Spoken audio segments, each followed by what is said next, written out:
Hey, thanks for making it to Veterans Info Tap. I'm glad you made it. Let's talk about Trump's pick for VA Secretary. As you know, Trump has been picking different people to lead different departments within the cabinet, and we have the VA as a cabinet position for many years now. And I'll jump into that a little bit as well. But before we get jumping on this, I wanted to throw out a quick thank you to Mike Bench, BENSCH 289. Mike, thank you so much for your super comment. It really does mean the world to me to get those, and I really appreciate your support. Thank you so much for that super comment, Mike Bench. Thank you. All right, so the VA Secretary is a very, very important role, obviously, and they are leading a gigantic organization that's responsible for many benefits that we utilize, right? Not just VA compensation, but the healthcare administration. We have the cemeteries administration. We have all the different things out of the benefits administration, such as education and veterans readiness and employment. There's home loans, the list goes on, and quite frankly, there has been the dropping of the ball multiple times over the last several years, in my opinion, from a leadership perspective. If you're at the top, you're at the top of the leadership, and all fingers can point up. So with that being said, the question now is, who will become the VA secretary, right? Who is Trump's pick? And should they be a veteran? I did find a little article here that I wanted to read. One of the prior VA secretaries, I believe from Trump's administration, is actually going to head up the Pentagon transition team or something to that nature. So we can count that person out. And then let's jump into this a little bit and see what we think. Look, put your comments, your concerns. I know that a lot of people, it's all over the board. It's the fear of the unknown, right? So put your concerns in the comments, and you never know who's going to read through these things. I would love for this stuff to land on the desk of somebody who's actually, pulling levers and pushing buttons at that level. So in any case, let's jump into this real quick here. And first and foremost, before we do, the VA became a cabinet level department in March 15th, 1989. I pulled up a few things here just to kind of share that spotlight. The Veterans Administration became a cabinet level department, officially named the Department of Veterans Affairs, on March 15th, 1989, when legislation signed by President Ronald Reagan in 1988 took effect, essentially elevating the VA to cabinet status. A few key points here on the change. President Ronald Reagan signed the legislation to elevate the VA to a cabinet level. The effective date again was March 15th, 1989, and the new name was then, now, and currently the Department of Veterans Affairs. So with that, that's important to, it's where it's a newer department. So just something else to kind of keep in mind. There has not been that many VA secretaries to begin with. And as far as the prior VA secretary who is heading the Pentagon transition team is the former VA secretary, Robert Wilkie.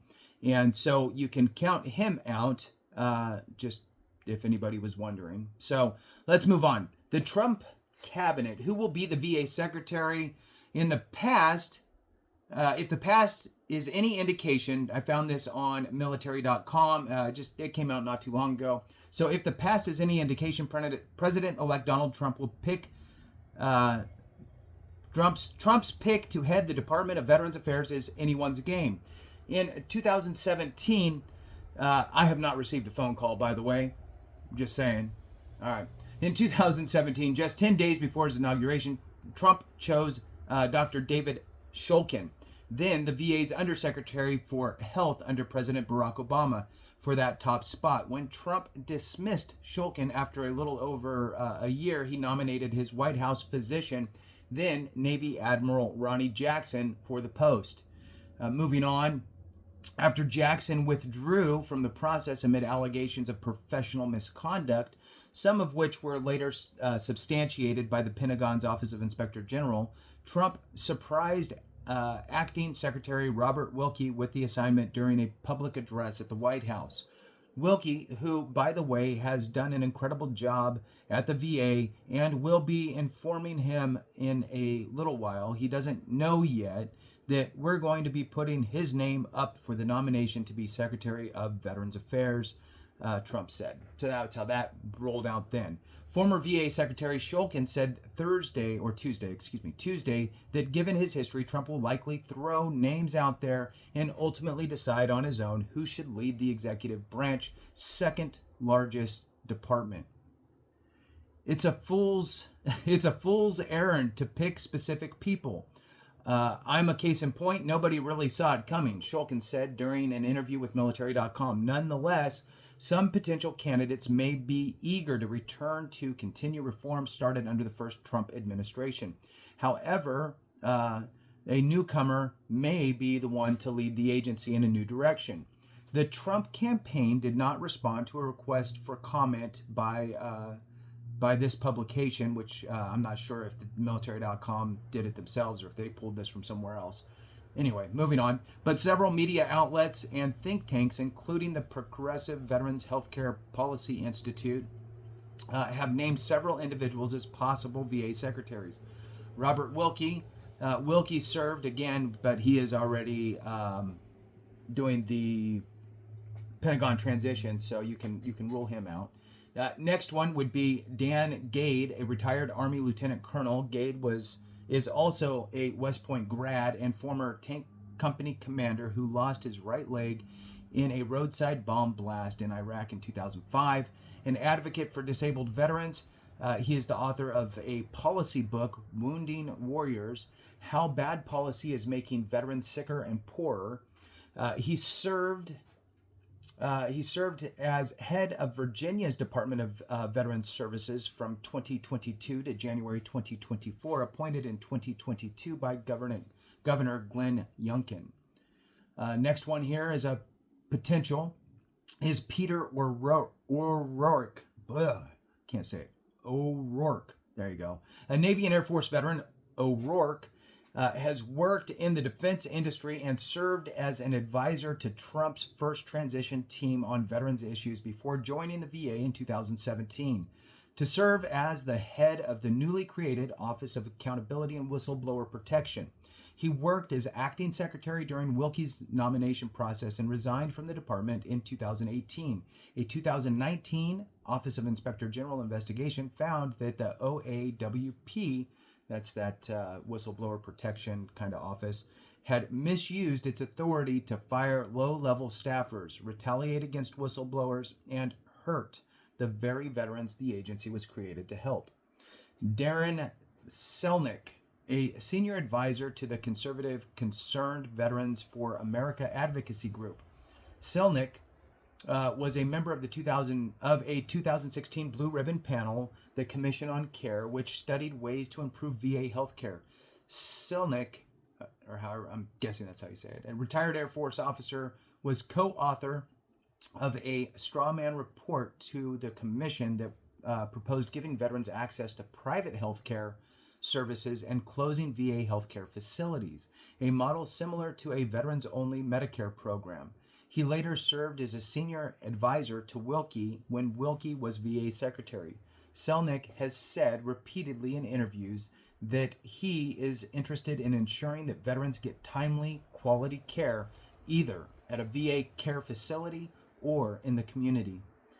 Next one here on this list is Montana Representative Matt Rosendale, the Washington, D.C. politician or publication Politico has floated Rosendale, I'm not sure, a hardline Republican who did not seek re-election and has been highly critical of the VA, particularly its disability claims system and the rollout of its new Oracle electronic health record system, which has been a debacle and cost billions of dollars, I think.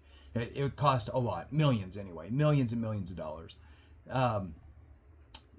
which remains at a standstill as the result of glitches and challenges that have affected patient care.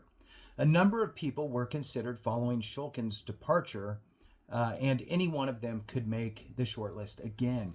Those include Ron Nickel, Navy Academy graduate and former submariner, who led the agency turnover team during the first Trump transition.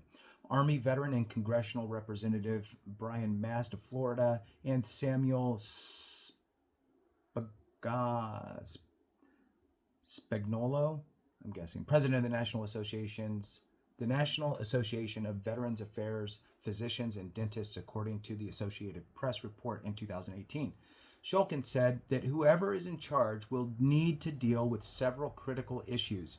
In addition to the electronic health record, the VA must address its infrastructure challenges, which include aging buildings and underutilized facilities in locations where veterans no longer reside. And that's one of the big problems. And they'll do studies on this, and they'll see where veterans are transitioning, right? They're moving into different areas. Maybe you're moving to a more veteran-friendly state. Well, when a lot of veterans leave an area that has a brick and mortar VA healthcare facility and they all move somewhere else, well, now that facility suffers and can potentially be, kind of cordoned off. It could become a shared kind of facility, or it could actually close down. So it's even more important, right, that if you don't use a VA facility but you qualify for it, maybe show up every once in a while just to be another number in the cog, right, to keep it running for others. Anyway, moving on. Shulkin said, or we already got that part, no longer reside at community care. Okay, so in locations where veterans no longer reside, problems with the community care system and access to care, a workforce that is expensive and not supported for maximum efficiency, and a benefits program that is expensive, bureaucratic, and a burden for veterans, he said. And overall, it needs to be mindful of its budget. Remember, the $15 billion budget shortfall split into two categories, with a $3 billion on benefits and about a $12 billion on some healthcare stuff. Quotation ending here: any new administration coming in is going to inherit a $15 billion deficit on top of a record budget. So this is a significant issue they're going to have to figure out, he added. And that concludes it. Thanks for watching. I appreciate you. Have a great one. And remember, if we don't take care of each other, something went wrong.